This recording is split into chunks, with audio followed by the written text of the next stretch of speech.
Hey YouTube, today we're going to discuss one of the most popular freshwater fish species in the aquarium hobby today, betta fish.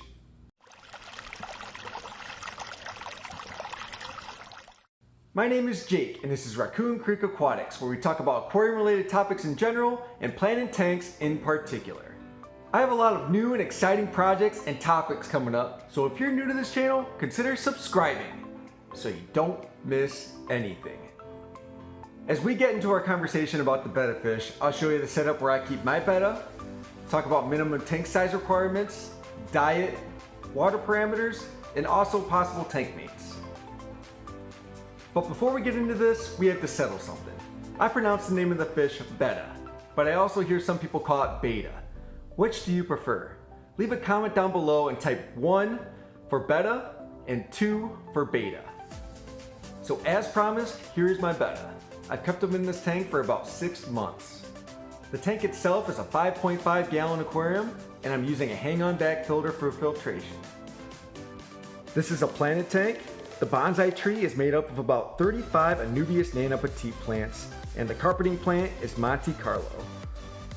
I also have a golden devil pothos houseplant growing out of the hang-on back filter. For the next few things, I'll leave links in the video description below in case you're interested in duplicating what I'm doing. I got the driftwood that's shaped like a tree from bonsaitreedriftwood.com. This is real wood that is made into the shape of a tree, and all you have to do is create the leaves of the tree. The lighting I'm using for this tank is a Phoenix Fusere Planet Plus LED fixture. I would say this is a good medium lighting for this 5-gallon tank. This light is great for growing a Monte Carlo carpet without CO2. The substrate is nutrient-rich ADA aqua soil. It's a bit pricey, but I recommend it if your budget will allow it.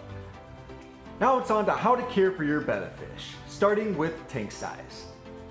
The minimum tank size I would ever consider keeping a betta in is a 5-gallon tank, especially if you're planning on keeping wood, plants, or other decorations in the tank. It's important to allow enough space for swimming, which means no 2-gallon tanks, no fish bowls, and definitely no vases. I've seen setups with bettas that are too small and don't even have filtration. It's important to have adequate filtration to provide more oxygenation in the water and proper water quality. That brings us to water parameters. As far as temperature goes, bettas can tolerate a wide range between 76 degrees and 85 degrees Fahrenheit. But the optimal temperature range is 78 to 80 degrees. Bettas also accept a pH range between 6 and 7.5. They are a very hardy fish, so don't be surprised if they seem okay well outside of this pH range. Bettas are carnivores, which means they're meat eaters. You can feed them foods such as flake foods, bloodworms, and daphnia. I feed mine flake food and occasionally supplement with frozen bloodworms. Now for tank mates. Bettas can be a very aggressive fish, but I still have a couple suggestions. Keep in mind, if you look to add 1 or more tank mates, you may have to find a bigger tank for your betta. My first suggestion for tank mates for a betta is the mystery snail. Snails are pretty cool, and you'd be surprised how fun they are to watch in your tank. They'll munch on algae and also eat uneaten food. My second suggestion for a tank mate for a betta is the ember tetra. With a school of 5 or 6 fish, they can add more activity to your tank while spreading aggression. So what do I mean by spreading aggression? Picture a betta in a tank with 1 other fish. That betta will pick on that one poor fish until it dies. If you have 5 or 6 other fish, it spreads the attention so not one fish is getting picked on constantly.